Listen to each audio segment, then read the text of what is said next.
Nagarjuna N convention కూల్చివేత విషయంలో చాలా మలుపులు తిరుగుతున్నాయి. ఒక పక్కన నాగార్జున తను చేసింది కరెక్టేనని, అయితే పట్ట భూమిలోనే తను నిర్మాణం జరుపుకున్నాడని, ఎక్కడా కూడా అక్రమ నిర్మాణం అనేది జరగలేదని, ఇది గతంలో కోర్టు వాళ్ళే చెప్పారని, అయినప్పటికీ కూడా ఇప్పుడు ప్రస్తుతం జరుగుతున్న విషయాన్ని నేను న్యాయబద్ధంగా, చట్టబద్ధంగా పరిగణించి శిరసా వహిస్తానని, కానీ ఖచ్చితంగా మీరు రూమర్స్ని నమ్మొద్దు అంటూ ఇప్పటికే నాగార్జున చెప్పాడు కదా.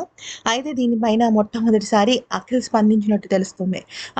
అఖిల్ తన తండ్రి విషయంలో షాకింగ్ కామెంట్స్ చేసినట్టు సమాచారం.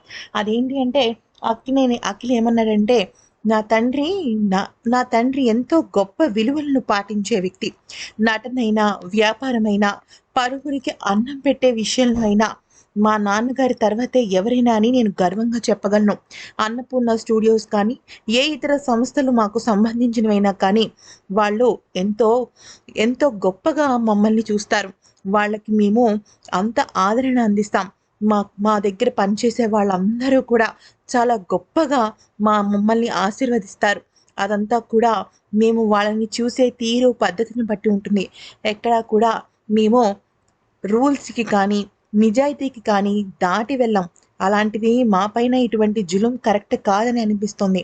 అయినప్పటికీ కూడా ఇది న్యాయబద్ధంగా, చట్టబద్ధంగా జరుగుతున్న విషయం కాబట్టి నేనైనా, మా నాన్నగారైనా, మా కుటుంబం అందరూ కూడా దానికి కట్టుబడి ఉంటాము అని నేను చెప్పగలను అంటూ పేర్కొన్నాడు.